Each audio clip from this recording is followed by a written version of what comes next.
I want to thank each one of you for being here today, from those in the very back here in the tent to the very front row. We are blessed and honored that you are here. Thank you. And I have learned this week, as never before, that everybody has a Billy Graham story. And even this week, President Trump told us about his Billy Graham story. As a little boy, his father took him to Yankee Stadium to hear my father preach. And he said, "This is a big deal." Little did they know that their paths would cross many, many years later. But I have my own Billy Graham story, so I'm going to tell you that one. And I've told it many times, and some of you have maybe heard it many times. But it bears repeating because, to me, it speaks to the essence of who my father was and is. After 21 years, my marriage ended in divorce. I was devastated. I floundered. I did a lot wrong. The rug was pulled out from under me. My family thought it'd be a good idea for me to move away, to get a fresh start somewhere else. So I decided to live near my older sister and her family and near a good church. The pastor of that church introduced me to a handsome widower, and we began to date fast and furiously. My children didn't like him, but I thought, they were almost grown. They didn't know they couldn't tell me what to do. I knew what was best for my life. My mother called me from Seattle. My father called me from Tokyo.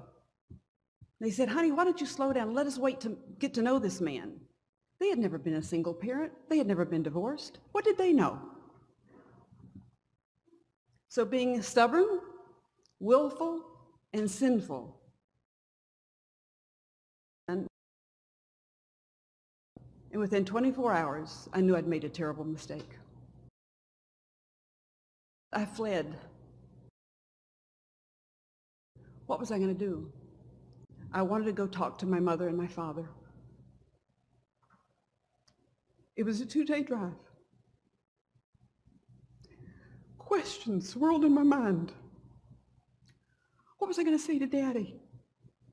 What was I going to say to Mother? What was I going to say to my children? I'd been such a tired of fooling with you. We told you not to do it. You've embarrassed us. And let me tell you, you women will understand you don't want to embarrass your father. You really don't want to embarrass Billy Graham. And many of you know that we live on the side of a mountain. And as I wound myself up the mountain, I rounded the last bend in my father's driveway, and my father was standing there waiting for me.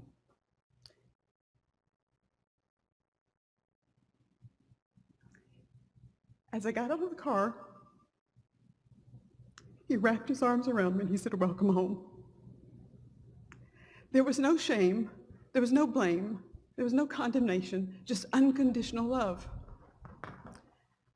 And my father was not God.